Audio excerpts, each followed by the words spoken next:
Ертеде шал мен кемпір болыпты. Бірде шал: «Әй, кемпір, бүгін маған дәмді бауырсақ пісіріп берші», дейді. «Оның біткені қашан? Бауырсақты неден жасаймын?» «Қаптың түбін қағып, орнын сыпырсаң, ұн жиналып қалар», депті сонда шал.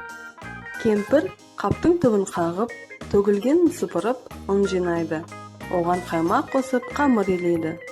Содан бауырсақ пісіріп, оны терезенің алдына суытып қояды. Жата-жата жалыққан бауырсақ терезеден жерге домалап түсіп, кемпір мен шалдан қашып кетеді.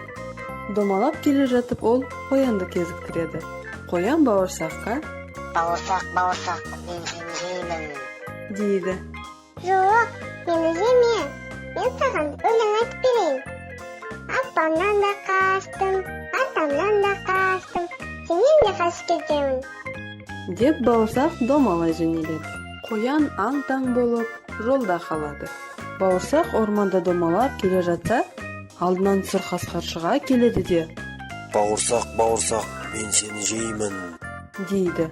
«Жемеші мені, қасқыр, мен саған өлең айтып беремін. Апамнан да қаштым, атамнан да қаштым, қояннан да қаштым, сенен де қашып кетемін». Бауырсақ домалап кете барады. Сол домалаған қалпы ол қорбаңдаған аюға жетіп тіреледі. «Бауырсақ, мен сені жеймін», дейді аю ақырып.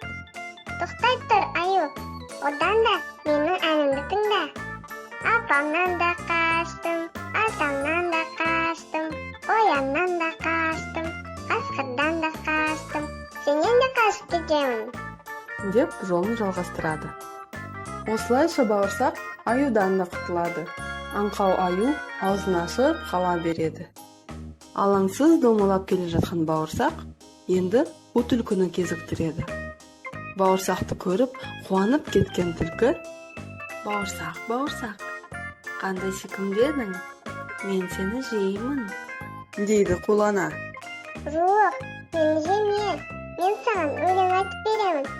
Апамнан да қаштым, атамнан да қаштым, қояннан да қаштым, қасқырдан да қаштым, аюдан да қаштым, сенен де қашып кетемін», деп әндете жөнеледі.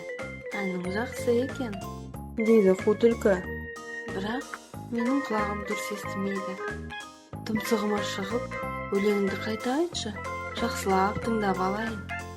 Мақтау сөзге қуанған бауырсақ түлкінің тұмсығына домалап мініп, әндете жөнеледі. «Апамнан да қаштым». Сол-ақ екен, қу түлкі оны ап деп жеп қояды. Қарнын сипап бір тояды.